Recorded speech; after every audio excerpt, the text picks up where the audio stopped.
Usia 5 tahun ibunya meninggal. Usia 8 tahun Muhammad muda sudah mulai mandiri dengan menggembala kambing dan mendapat income. Usia 12 tahun kelas 6 SD perjalanan pertama ke negeri Syria ribuan kilometer. Usia 25 tahun kurang lebih sudah 18 kali perjalanan ke luar negeri dan dikenal di Jazirah Arab sebagai seorang profesional yang sangat tangguh dan ternama. Sehingga Siti Khadijah, seorang konglomerawati, ya, konglomerat wanita yang kaya raya, investor tertarik dan akhirnya menikah. Mengapa? Karena yang namanya Muhammad ini kalau bisnis untung terus, apa saja yang dipegang jadi rezeki. Berlipat. Apa sih rahasianya? Kelihatan. Tenang, semuanya ada waktunya. Saya kira kita sudah menjadi kesepakatan tak tertulis, kalau ada orang yang kita percaya, kita mau melakukan apa saja untuk dia. Betul?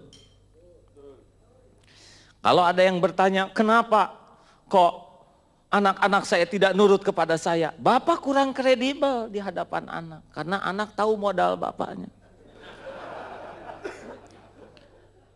Kenapa ada pemerintahan yang jatuh tidak dibela oleh rakyat? Mungkin ini identifikasi kurangnya kredibilitas.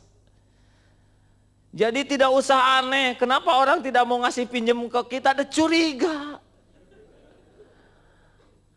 Jadi sederhana, kalau kita benar-benar menjadi manusia kredibel, dengan manajemen yang kredibel, sistem yang kredibel, sudah ngikut yang lainnya.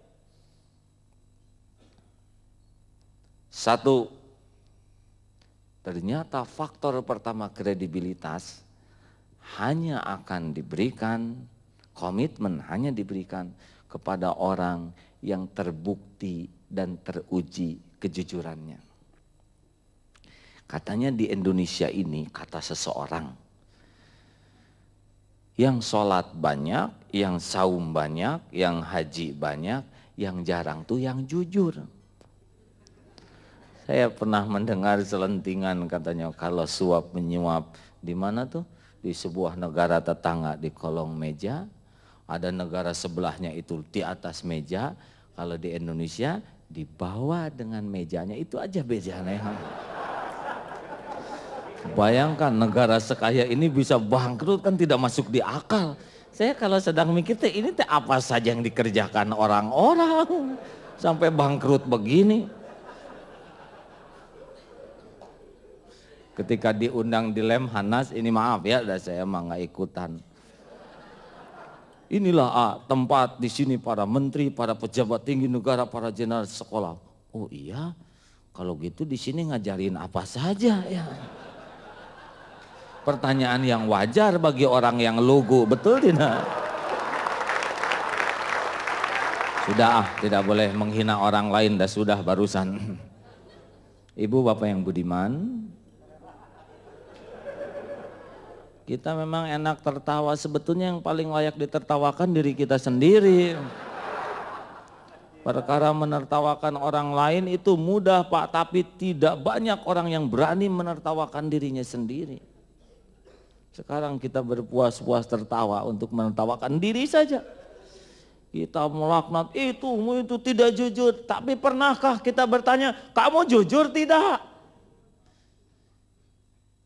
Kita kalau tidak hati-hati, jangankan tidak jujur ke orang lain, ke diri saja nggak sanggup jujur. Kita kadang ingin kelihatan lebih dari kenyataan. Saya barusan pakai sorban ini juga nanya, saya kenapa harus pakai sorban? Tapi dipaksa karena kiai katanya. Tadi siang nggak pakai sorban nggak apa-apa. Ini kan cuman topeng.